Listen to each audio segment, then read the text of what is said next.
Nëse Vllaznia në futboll për vajza U17 u shpall kampion e Shqipërisë për para pak minutash duke mundur këtu në studio në finalen e penallti, merit ka edhe mbrojtësja e pakalueshme Desara Loria, numri 4 që ishte në formë tepër të mirë sportive. Urime Desara për këtë sukses, për këtë trofe.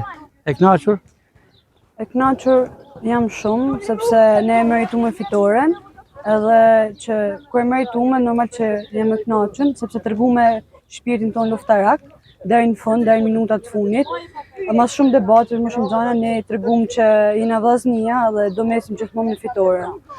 Vllaznia shënë e para, por këtu në studio arriti të barazojë dhe në një farë mënyrë pati edhe presion pjesën e dytë.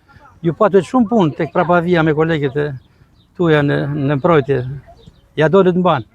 Ja dolme sepse kisha mbështetjen e vajzave dhe përkrahjen e trajnerëve. Prej sa vitesh jeni pjesë e ekipit të Vllaznisë? Tash 3 vjet. 3 vjet dhe ky është trofeu i parë që fitoni apo? Jam tash 3 vite që kontriboj për kampionatin dhe që jam shumë krenare që kam marrë pjesë në një ekip si Vllaznia.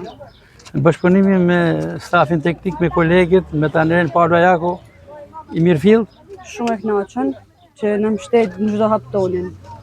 Ndërkohë, në familjen tuaj patjetër janë të kënaqur të gëzuar për këtë sukses. Shkon dedikimi për to, për këtë fitore? Jam shumë krenar për një familje që më japin përkrahje çdo moment, çdo çast, që më kanë dhënë mundësinë që më kenë pjesë lojtare, një lojtare të Vllaznisë. Objektivet tuaja, objektivi në vazhdimsi, patjetër synonit jeni edhe pjesë e ekipit parë për të marrë minutat dhe për shijuar trofeve tek skuadra e parë që drejtohet nga trajneri Nikolin Leka. Se jo dhe ekipi kombëtar. Sa më shpejt me kontribuar për ekipin e parë dhe pse jo, edhe atë kombëtare me kap çdo moshë. Urime Desara, sukses në vazhdimsi.